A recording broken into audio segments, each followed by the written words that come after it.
런던 화재 참사의 후폭풍으로 영국의 메이 총리가 지금 사퇴 압박까지 받고 있는 그런 실정인데요. 이런 가운데 영국의 유럽연합 탈퇴 브렉시트 협상이 공식적으로 게시가 됐죠. 네, 그렇습니다. 벌써 1년이 지났습니다. 작년 6월에 영국 국민들이 브렉시트를 국민투표로 결정을 했죠.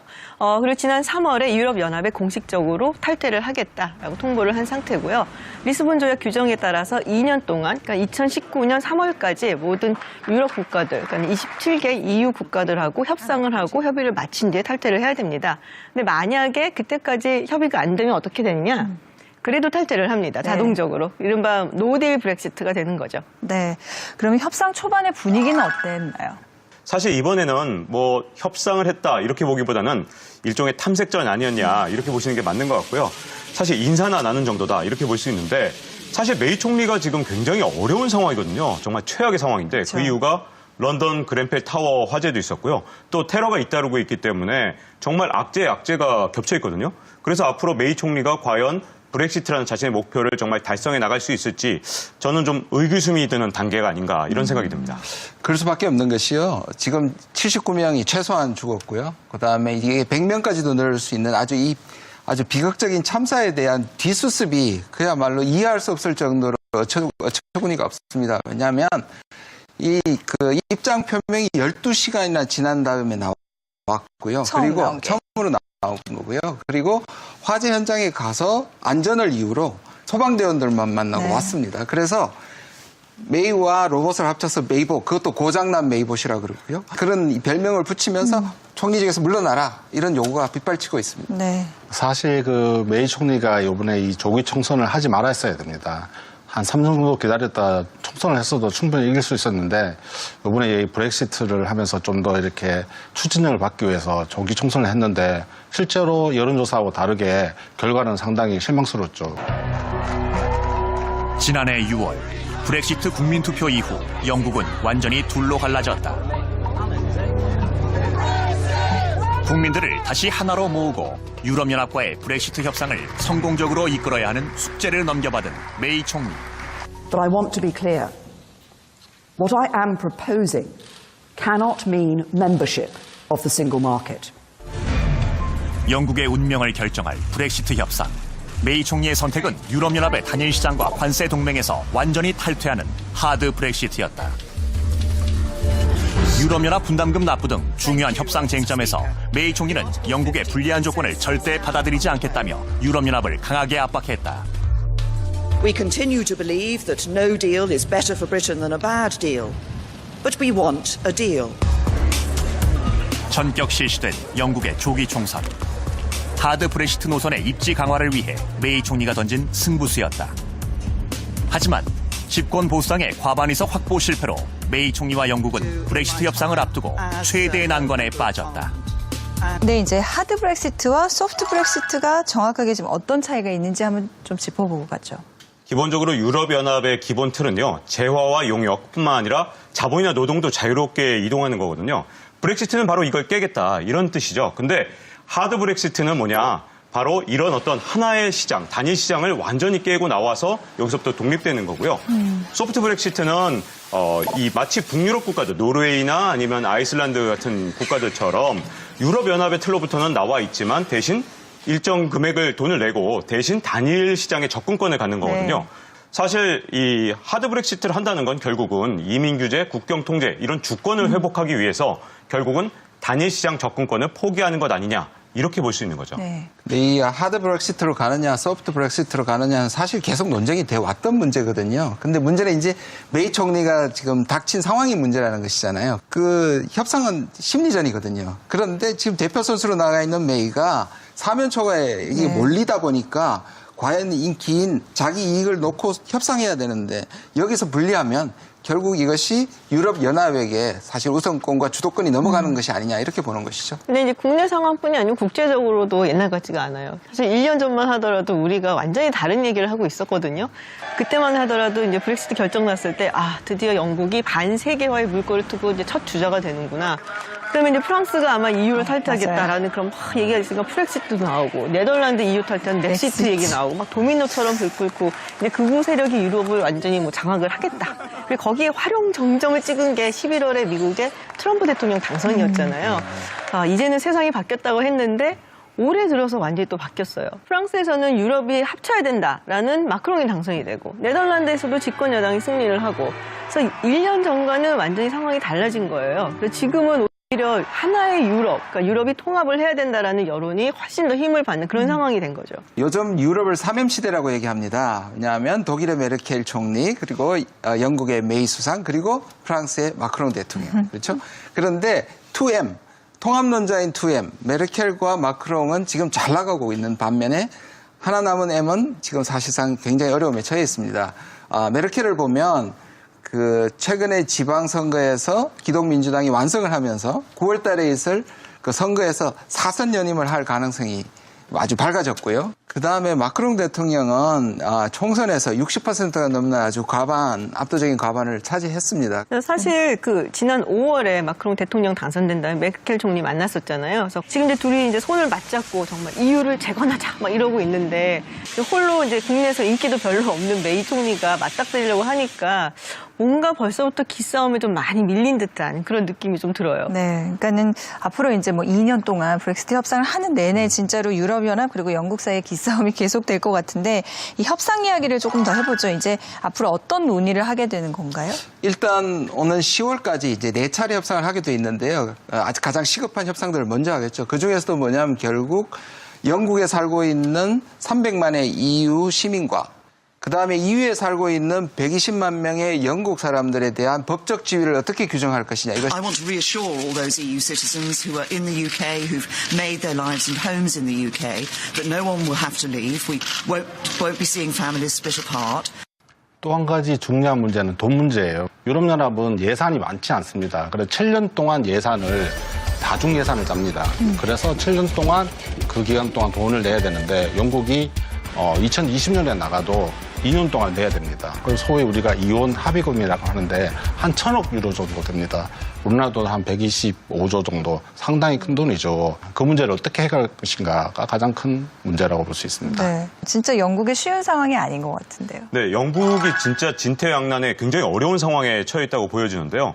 가장 큰 문제가 영국 같은 경우에는 수출의 44% 그리고 수입의 53%를 유럽연합에 의존을 하고 있습니다. 그러니까 만약에 자유무역에 문제가 생긴다면 결국은 영국도 굉장히 큰 타격을 받을 수밖에 없거든요.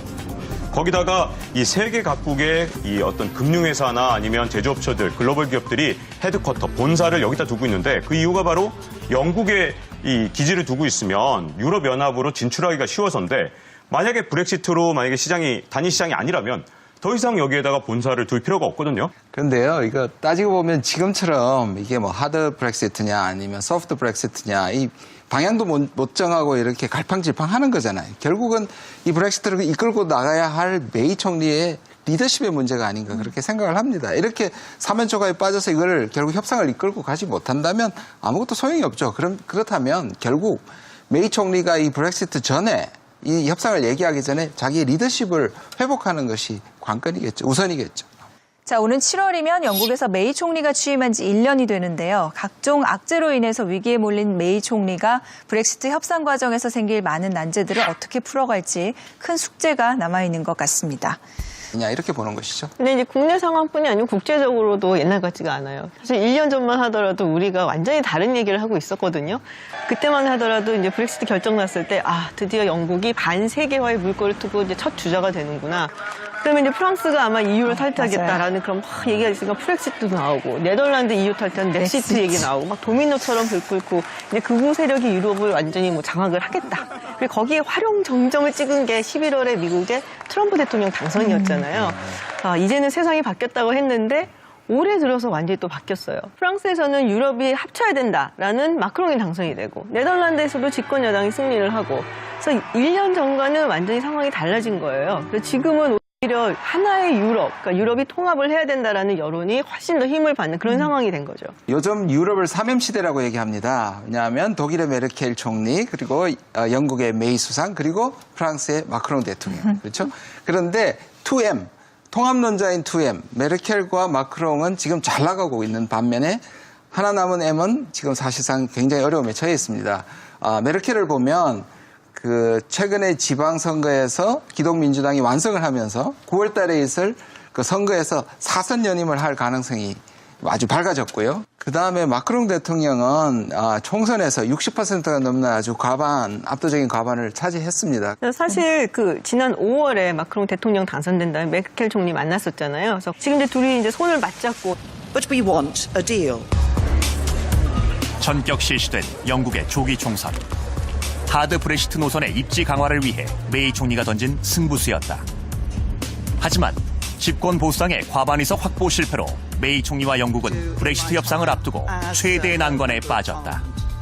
네, 이제 하드 브렉시트와 소프트 브렉시트가 정확하게 지금 어떤 차이가 있는지 한번 좀 짚어보고 가죠. 기본적으로 유럽연합의 기본 틀은요, 재화와 용역뿐만 아니라 자본이나 노동도 자유롭게 이동하는 거거든요. 브렉시트는 바로 이걸 깨겠다, 이런 뜻이죠. 근데 하드 브렉시트는 뭐냐? 바로 이런 어떤 하나의 시장, 단일 시장을 완전히 깨고 나와서 여기서부터 독립되는 거고요. 소프트 브렉시트는 이 마치 북유럽 국가들, 노르웨이나 아니면 아이슬란드 같은 국가들처럼 유럽연합의 틀로부터는 나와 있지만 대신 일정 금액을 돈을 내고 대신 단일 시장의 접근권을 갖는 거거든요. 네. 사실 이 하드 브렉시트를 한다는 건 결국은 이민 규제, 국경 통제 이런 주권을 회복하기 위해서 결국은 단일 시장 접근권을 포기하는 것 아니냐. 이렇게 볼 수 있는 거죠. 네. 근데 이 하드 브렉시트로 가느냐, 소프트 브렉시트로 가느냐는 사실 계속 논쟁이 돼 왔던 문제거든요. 근데 문제는 이제 메이 총리가 지금 닥친 상황이 문제라는 것이잖아요. 그 협상은 심리전이거든요. 그런데 지금 대표 선수로 나가 있는 메이가 사면 초과에 이게 몰리다 보니까 과연 긴 자기 이익을 놓고 협상해야 되는데 여기서 불리하면 결국 이것이 유럽연합에게 사실 우선권과 주도권이 넘어가는 것이 아니고 정말 이유를 재건하자 막 이러고 있는데 홀로 이제 국내에서 인기도 별로 없는 메이 총리가 맞닥뜨리려고 하니까 뭔가 벌써부터 기싸움에 좀 많이 밀린 듯한 그런 느낌이 좀 들어요. 네, 그러니까는 앞으로 이제 뭐 2년 동안 브렉시트 협상을 하는 내내 진짜로 유럽연합 그리고 영국 사이의 기싸움이 계속될 것 같은데 이 협상 이야기를 조금 더 해보죠. 이제 앞으로 어떤 논의를 하게 되는 건가요? 일단 오는 10월까지 이제 4차례 협상을 하게 돼 있는데요. 아주 가장 시급한 협상들을 먼저 하겠죠. 그 중에서도 뭐냐면 결국 영국에 살고 있는 300만의 EU 시민과 그다음에 EU에 살고 있는 120만 명의 영국 사람들에 대한 법적 지위를 어떻게 규정할 것이냐. 이것 I want to reassure all those EU citizens who are in the UK, who've made their lives and homes in the UK, that no one will have to leave. We won't be seeing families split apart.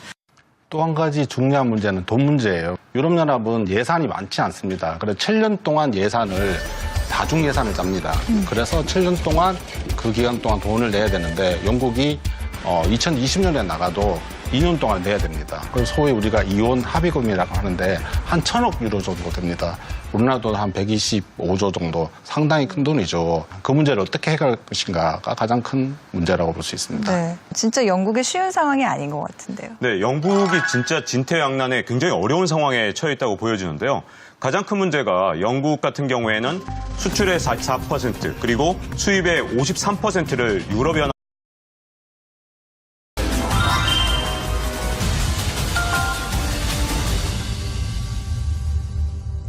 런던 화재 참사의 후폭풍으로 영국의 메이 총리가 지금 사퇴 압박까지 받고 있는 그런 실정인데요. 이런 가운데 영국의 유럽연합 탈퇴 브렉시트 협상이 공식적으로 개시가 됐죠. 네, 그렇습니다. 벌써 1년이 지났습니다. 작년 6월에 영국 국민들이 브렉시트를 국민투표로 결정을 했죠. 그리고 지난 3월에 유럽연합에 공식적으로 탈퇴를 하겠다라고 통보를 한 상태고요. 리스본 조약 규정에 따라서 2년 동안, 그러니까 2019년 3월까지 모든 유럽 국가들, 그러니까 27개 EU 국가들하고 협상을 하고 협의를 마친 뒤에 탈퇴를 해야 됩니다. 근데 만약에 그때까지 협의가 안 되면 어떻게 되느냐? 그래도 탈퇴를 합니다. 자동적으로. 이른바 노딜 브렉시트가 되는 거죠. 네, 그러면 협상 초반의 분위기는 어땠나요? 사실 이번에는 뭐 협상을 했다 이렇게 보기보다는 일종의 탐색전 아니었냐 이렇게 보시는 게 맞는 것 같고요.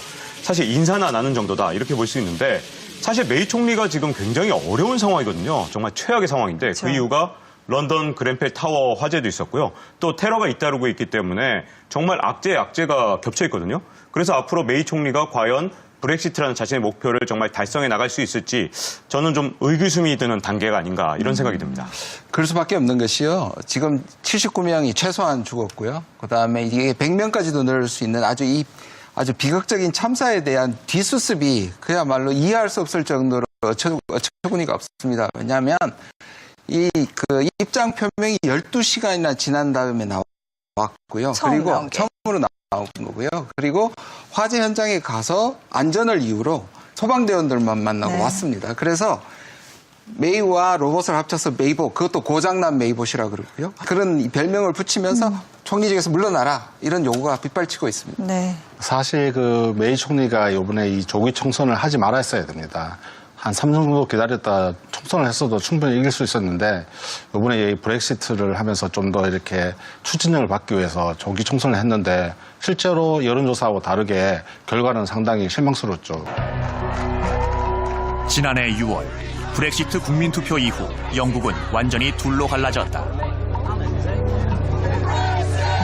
국민들을 다시 하나로 모으고 유럽연합과의 브렉시트 협상을 성공적으로 이끌어야 하는 숙제를 넘겨받은 메이 총리. But I want to be clear. What I am proposing cannot mean membership of the single market. 영국의 운명을 결정할 브렉시트 협상. 메이 총리의 선택은 유럽연합의 단일 시장과 관세 동맹에서 완전히 탈퇴하는 하드 브렉시트였다. 유럽연합 분담금 납부 등 중요한 협상 쟁점에서 메이 총리는 영국의 불리한 조건을 절대 받아들이지 않겠다며 유럽연합을 강하게 압박했다. We continue to believe that no deal is better for Britain than a bad deal.